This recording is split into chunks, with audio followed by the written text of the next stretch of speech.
La philosophie stoïcienne est ancienne, mais toujours pertinente aujourd'hui. Elle nous aide à mieux comprendre nos relations.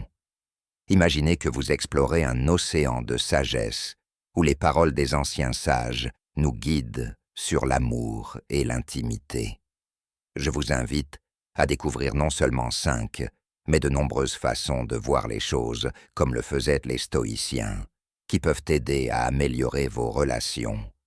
Acceptez cette sagesse ancienne et laissez-la transformer votre vie amoureuse de manière significative. Ne vous contentez pas de réfléchir, plongez profondément dans cette connaissance et voyez comment elle peut éclairer vos relations. Le stoïcisme est une façon de vivre qui a commencé dans la Grèce antique et qui a été très importante à Rome. Il ne se contentait pas seulement de réfléchir sur l'univers et le sens de la vie, mais aussi sur les sentiments ou les relations entre les gens.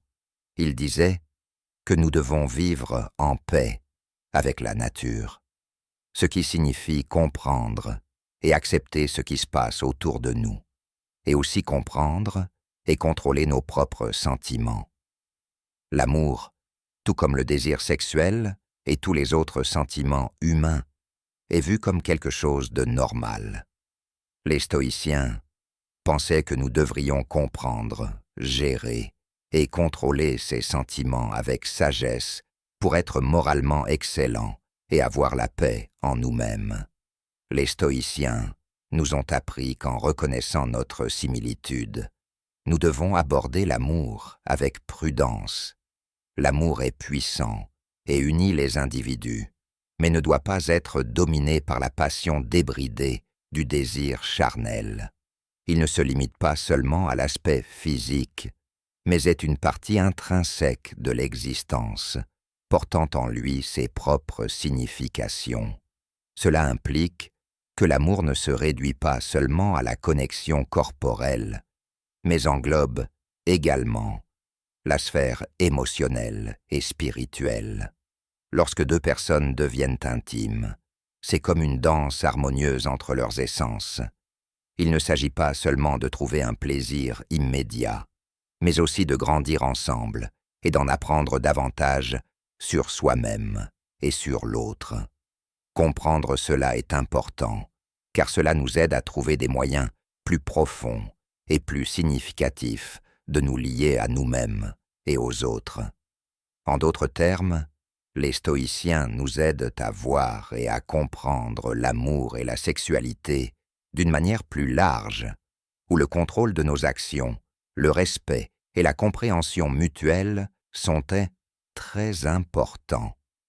En adoptant cette manière de penser, nous sommes encouragés à réfléchir non seulement à ce que nous voulons et faisons, mais aussi à comment cela affecte le bonheur des personnes autour de nous.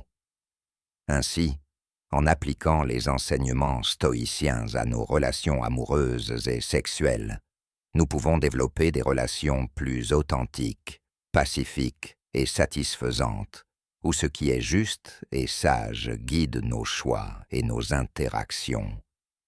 Si vous avez déjà été confus ou surpris par l'amour et les relations, ou si vous voulez simplement voir les choses d'un œil nouveau et profond, suivez-moi dans ce voyage à travers le monde de l'amour et de la sexualité, selon les enseignements des stoïciens. Nous explorerons non seulement les sentiments et les problèmes pratiques, mais aussi les anciennes leçons sur le contrôle de soi, l'acceptation et la vertu que les stoïciens nous ont enseignées. Préparez-vous à un voyage qui va au-delà de la simple réflexion intellectuelle et pénètre profondément dans le cœur humain, révélant des vérités qui sont vraies depuis des siècles. Même si elles sont très anciennes, les paroles d'autrefois ont encore de l'importance de nos jours. Ce que les sages anciens ont enseigné continue d'être utile maintenant. Les leçons qu'ils nous ont données sont toujours utiles et nous aident à faire face à la vie d'aujourd'hui. Il est étonnant de voir comment la sagesse ancienne peut nous aider à comprendre la vie moderne. Comment vont les choses dans votre vie amoureuse? J'adorerais savoir ce que vous en pensez. De plus, les idées des stoïciens sont précieuses, en tout temps et en tout lieu. Elles nous aident à être plus calmes et plus forts, même lorsque les choses sont difficiles. Alors, comment cela se rapporte-t-il à nos désirs sexuels et à nos émotions? Pour les stoïciens, comprendre la nature humaine était essentiel pour bien vivre. Ils disaient que nous sommes nés avec certaines inclinations et volontés qui sont neutres. Ce qui compte vraiment, c'est comment nous y réagissons. Lorsque nous parlons de désir, en particulier de désir sexuel, ce n'est pas en soi quelque chose de mauvais. C'est simplement une partie de qui nous sommes et mérite d'être compris et accepté. Mais ce qui nous différencie, selon les stoïciens, c'est la manière dont nous choisissons d'agir en fonction de ces désirs. En plus d'accepter le désir comme partie intégrante de nous-mêmes, les stoïciens voyaient la sexualité d'une manière plus large, liée à l'univers. Cela s'appelle l'amour désintéressé, où nous nous connectons avec quelqu'un sans attendre immédiatement quelque chose en retour. Aimer sans attendre quelque chose en retour, sans essayer de contrôler l'autre, mais simplement en appréciant sa compagnie et en valorisant le moment passé ensemble. C'est quelque chose de très bon. Le philosophe Épictète en a parlé, donnant des conseils pour vivre l'amour de manière plus complète et équilibrée. Une des choses les plus célèbres qu'il a dites était « Ne t'attends pas à ce que les choses se passent comme tu le souhaites, mais souhaite qu'elles arrivent comme elles sont réellement, et tu vivras plus tranquillement. » Si nous appliquons cela à l'amour, il nous dit de ne pas essayer de contrôler la relation selon nos désirs, mais d'accepter les choses telles qu'elles sont et de continuer. Accepter que les relations changent, peuvent se terminer, et pourtant, choisir d'aimer est un acte de courage et de sagesse. Le détachement pour les stoïciens ne signifie pas un manque d'affection, mais plutôt aimer d'une manière plus libre et plus vraie. C'est pouvoir profiter du moment présent sans se soucier trop de l'avenir, valoriser la personne aimée sans chercher à la changer et comprendre que le véritable amour n'est pas possessif, mais libérateur, permettant à chacun de grandir et de se développer. Les stoïciens ont une vision spéciale et équilibrée de l'amour. Ils disent que l'amour est profond et passionné, mais aussi calme et équilibré. Ils nous rappellent que le véritable amour est une célébration de la vie et de la connexion entre les personnes.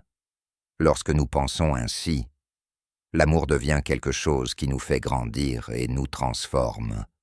Le mariage et la famille ont toujours été importants dans différentes cultures à travers le temps. Mais comment les stoïciens voyaient-ils ces choses? Que signifiaient-elles pour eux? Et comment les incluaient-ils dans leur vie? Pour les stoïciens, le mariage n'était pas seulement une affaire de deux personnes amoureuses, mais aussi un engagement envers la société et l'avenir de l'humanité. Marc Aurèle, qui était empereur et philosophe, voyait le mariage comme quelque chose de naturel, lié à la perpétuation de l'espèce humaine. Il pensait que cela faisait partie de l'harmonie de l'univers et de l'ordre naturel des choses. Pour les stoïciens, les devoirs et obligations dans le mariage n'étaient pas un fardeau, mais des occasions de grandir en tant que personne et de contribuer au bien de tous. Dans cette idée, guider un enfant va au-delà de simplement lui enseigner des choses. Cela signifie aussi montrer de bons exemples, enseigner des principes et le préparer à faire face aux défis de la vie avec sagesse et force. Les stoïciens croyaient en l'éducation pour être moralement bons, avoir le contrôle de soi et faire face aux problèmes de manière calme. En résumé, la vision stoïcienne du mariage et de la famille implique de se consacrer à la nature, à la société et à soi-même. Il ne s'agit pas seulement de remplir des rôles ou de suivre des règles, mais de vivre selon des valeurs qui bénéficient à la fois aux individus et à la communauté. Cette ancienne manière de penser reste importante de nos jours et nous offre une nouvelle façon de comprendre les responsabilités familiales. Nous devrions nous rappeler les paroles de Marc Aurèle, qui a dit que ce qui est bon pour la ruche est bon pour l'abeille. Il disait que tout suit un ordre naturel, une séquence de causes et d'effets. La sexualité fait partie de cet ordre. Ce n'est pas seulement une question de faire l'amour ou de ressentir de l'attirance, mais c'est une façon pour la nature de perpétuer la vie. Il considérait la sexualité comme quelque chose de plus que le plaisir ou la reproduction. C'était une manière de se connecter avec quelque chose de plus grand que nous-mêmes, avec le rythme et l'harmonie de l'univers. Cette vision élargie de la sexualité nous amène à réfléchir à notre rôle dans la vie et nous invite à rechercher la vertu en acceptant toutes les parties de nous-mêmes, y compris nos désirs les plus intimes. Ainsi, lorsque nous parlons de sexualité du point de vue stoïcien, nous ne discutons pas seulement de ce que nous faisons ou voulons individuellement, mais de la façon dont cela s'inscrit dans le cadre plus large de la nature. C'est un rappel que nous faisons partie de la nature et que nous devons comprendre et gérer nos désirs et actions, y compris les désirs sexuels, dans ce contexte plus large. Reconnaître notre connexion avec l'univers nous aide à comprendre nos expériences sexuelles comme faisant partie de quelque chose de plus grand, où nous sommes tous interconnectés. En fin de compte, notre sexualité, tout comme n'importe quel autre aspect de la vie, nous offre l'occasion de vivre en harmonie avec l'univers et avec nous-mêmes, nous donnant une compréhension plus profonde de qui nous sommes et de notre place dans le monde. Avez-vous déjà entendu parler de l'amour stoïcien? À première vue, cela peut sembler étrange. Après tout, le stoïcisme concerne le contrôle émotionnel et le détachement, tandis que l'amour est une émotion intense. Mais voici la beauté de la pensée stoïcienne sur l'amour. Il ne rejette pas l'amour, mais nous encourage à l'expérimenter de manière plus profonde et significative, cherchant à équilibrer nos sentiments avec notre raison. Sénèque, un stoïcien célèbre, a dit que nous ne devrions pas éviter les émotions, mais plutôt choisir comment y réagir. C'est une invitation à ne pas nier nos émotions, mais à les guider et à trouver un équilibre entre passion et sérénité. L'idée principale est que nous ne devrions pas laisser nos émotions nous contrôler. Lorsque nous nous laissons emporter par l'affection et sans réfléchir, nous pouvons prendre des décisions précipitées ou nous sentir trop dépendants. Mais si nous abordons cela avec une réflexion plus calme et contrôlée, nous pouvons aimer profondément, sans perdre notre paix intérieure. Cela nous rappelle que nous devrions considérer l'amour et les relations non seulement de manière individuelle, mais aussi en pensant au bien de tous. Sénèque nous rappelle également que nous pouvons toujours être gentils avec les autres. Quand il s'agit d'amour, cela signifie traiter notre partenaire avec gentillesse, compréhension et respect, en reconnaissant constamment leurs valeurs dans nos vies. Mais comment pouvons-nous utiliser ces idées dans nos relations maintenant? Voici 5 suggestions basées sur la philosophie stoïcienne. Mais avant cela, cliquez sur « J'aime », s'il vous plaît. Suggestion 1. Profitez du moment présent. Comme l'a dit Sénèque, la vie est courte. Profitez de chaque moment avec votre partenaire. Vivez le présent et ne vous inquiétez pas trop de l'avenir. 2. Contrôlez vos émotions. Les stoïciens croyaient qu'il était important de contrôler ses émotions en amour. Ne laissez pas la jalousie ou la colère perturber votre relation. Soyez patient et comprenez que tout le monde a des défauts, y compris vous. 3. Aimez sans vous attacher. Comme l'a enseigné Épictète, nous ne devrions pas nous attacher trop aux choses extérieures, y compris les relations. Aimez profondément, mais soyez prêts à accepter ce qui se passe avec calme. 4. Communiquez. Bien que les stoïciens n'aient pas beaucoup parlé de communication dans les relations, ils ont souligné l'importance d'être sage et de comprendre les autres dans la vie quotidienne. Une communication honnête est essentielle pour comprendre et être compris. 5. Grandissez ensemble. Comme l'a dit Marc Aurèle, l'amour implique une croissance mutuelle. Recherchez ce qui est bon pour tous les deux et grandissez ensemble. En fin de compte, la philosophie stoïcienne nous enseigne à aimer et à avoir des relations avec authenticité, compréhension et croissance. Malgré leur ancienneté, ces idées restent utiles aujourd'hui pour naviguer dans l'amour. Peut-être qu'en suivant ces enseignements, nous pourrons trouver un amour plus profond et plus équilibré dans nos vies. Si vous avez regardé jusqu'au bout, laissez un commentaire disant « J'ai regardé jusqu'au bout ».